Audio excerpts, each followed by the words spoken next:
度咧有一間小學咧就嚟做唔住咯喎，咁喺4A 班咧就得5個學生入讀嘅啫。咁第一個咧個名叫做陳洋洋喎，咁佢嘅英文名咧就係 Chan Yang Yang，Chan Yang Yang啊。好，咁第二個咧就叫做黃偉偉。黃偉偉咧嘅英文名咧，英文串法就係黃偉偉。好，第三個咧就係叫做張康康啦，Cheung，康係 HONG，康康。好，呢個 O 字嚟嘅。第四個咧叫做何樂樂。好，何樂樂英文名嘅串法就係 Ho Lock Lock。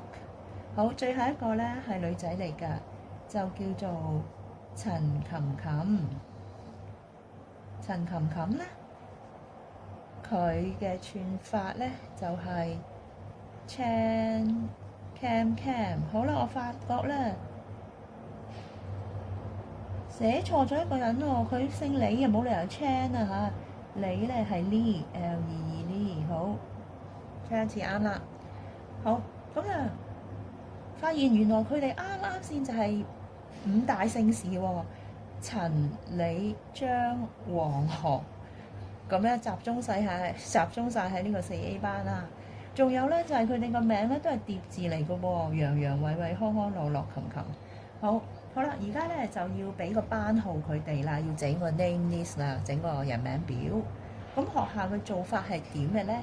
就係睇佢哋嘅，就梗係唔係跟陳李張黃何排啦，就係睇下佢哋嘅名嘅英文第一個姓嘅英文字母嘅串法嚟到排先後次序啦。咁就係跟英文字母 A 至 Z 嚟到排嘅。咁首先咧冇 A 冇 B 啦，我有 C 咧有個 Chan 有個張，都係 C 字開頭嘅喎。咁相同咁啊點咧？就睇第二個字母啦。第二個字母呢個係 H， 佢又係 H 喎，咁又相同啦。咁跟住就睇第三個英文字母，陳琴琴咧 Chan 係 CHA， 而張康康咧係 CHE 喎。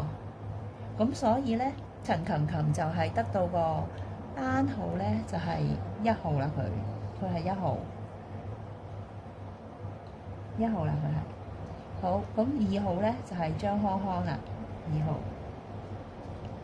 好，咁繼續排落去咯喎。3號係邊個咧 ？A B C D E F G H。好 ，Ho 啊 H 佢咧就係3號啦。好，到4號咯喎。咁好明顯啦，Lee L 係先個 W 噶嘛，所以李洋洋係4號。而黃偉偉咧係5號啦，佢嘅班號係5號啦。